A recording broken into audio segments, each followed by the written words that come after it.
Now, certain examples let us discuss to balance the equation, and as I told you, it includes certain various set of steps. So, we will discuss all those steps. So, first step says that we need to write the word equation, reactants on left side and product on right side. Once we write that word equation, then we convert it into equation form by putting their symbols and formulae. Again, reactants on left side and product on right side. Then the third step says that the balance equation multiplying the symbols and formulae with the smallest possible figure. That means we are not supposed to change the formula of any compound or reactant or product to balance the equation. We need to just multiply the symbols and the formula so as to balance the equation. And finally, if possible, we can make the equation more informative by adding physical state, by adding the temperature conditions, by adding the catalyst, by adding pressure conditions, by writing their physical state and so on. So, these are 4 various steps which includes the balancing of chemical equation.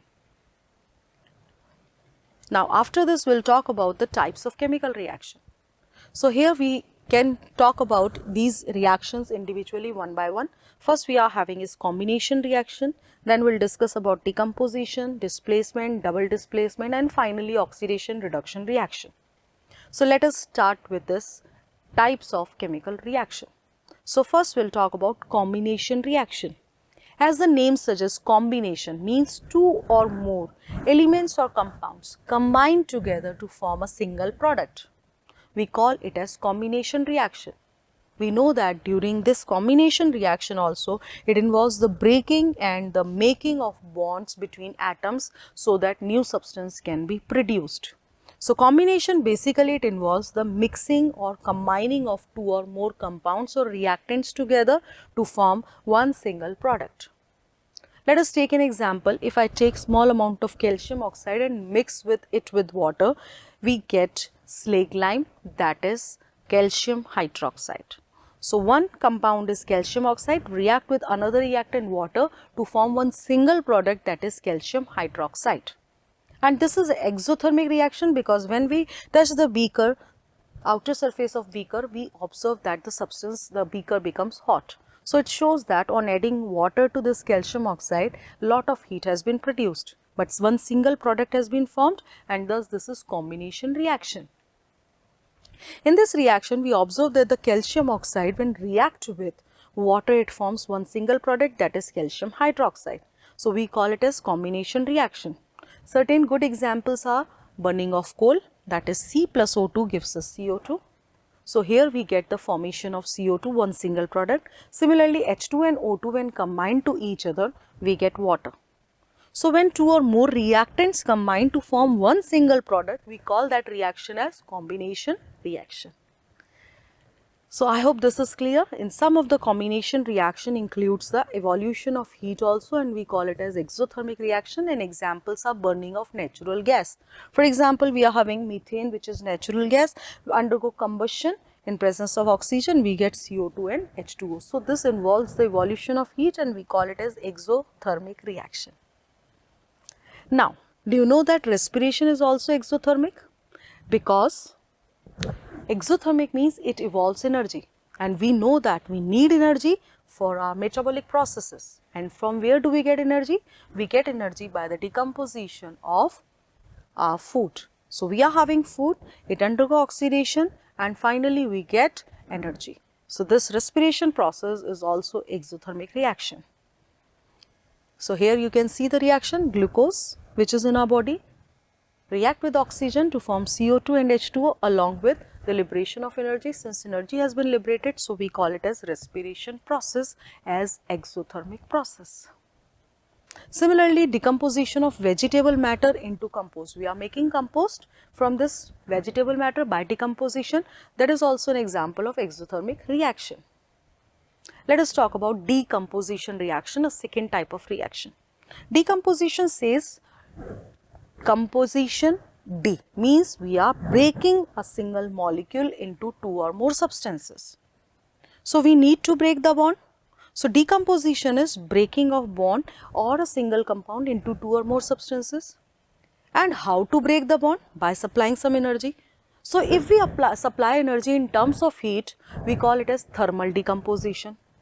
If we supply energy in terms of light, we call it as photolytic decomposition.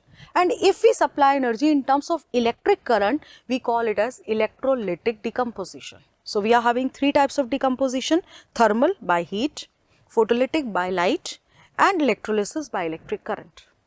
Let us discuss. So here we are having first example where I am having a ferrous sulfate. On heating this ferrous sulfate, we observe that it changes into ferric oxide, then sulfur dioxide and sulfur trioxide. So one single compound on heating changes into two or more substances. We call such reactions as decomposition reaction. Since this reaction takes place in the presence of heat, and thus we call it as thermal decomposition reaction. Similarly, when we talk about the decomposition of calcium carbonate, that also takes place in the presence of heat and it results in the formation of calcium oxide and carbon dioxide.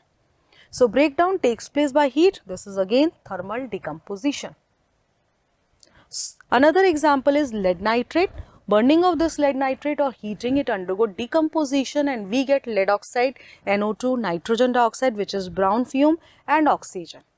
So that is also thermal decomposition, because decomposition of lead nitrate takes place and it results in the formation of two or more product. So this is decomposition, and since it takes place in the presence of heat, so we call it as thermal decomposition reaction. So thermal decomposition के बाद next आता है हमारा electrolytic decomposition, and we call the process as electrolysis of water, and we are having a very good example as electrolysis of water.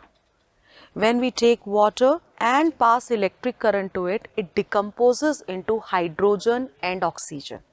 So what will happen when water molecule is allowed to pass some electric current?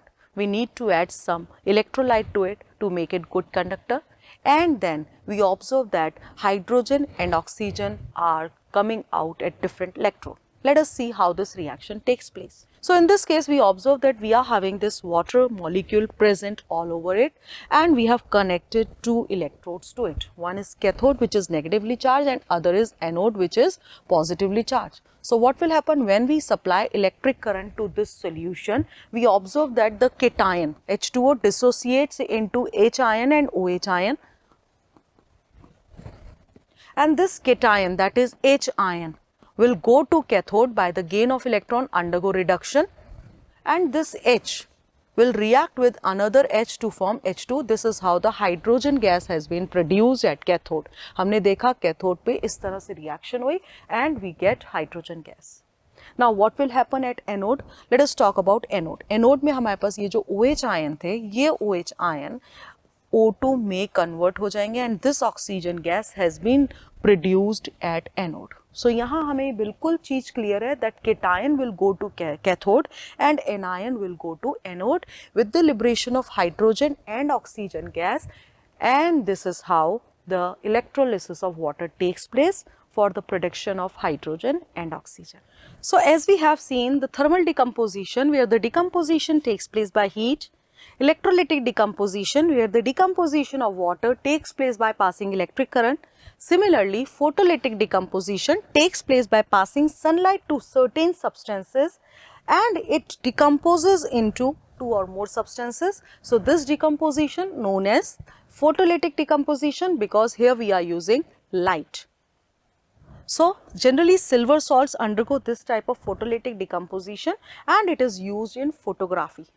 So when we are having silver chloride changes into silver and chlorine, or silver bromide, on passing sunlight it decomposes into silver and bromine. So this is how the decomposition reaction takes place. So reaction, this, as I have told you, that this reaction is used in photography, in black and white photography, and since light has been passed, we call it as photolytic decomposition. In some cases, we observe that decomposition involves the energy. They require energy to break the bond, and thus most of these reactions in which energy is absorbed, we call them as endothermic reaction.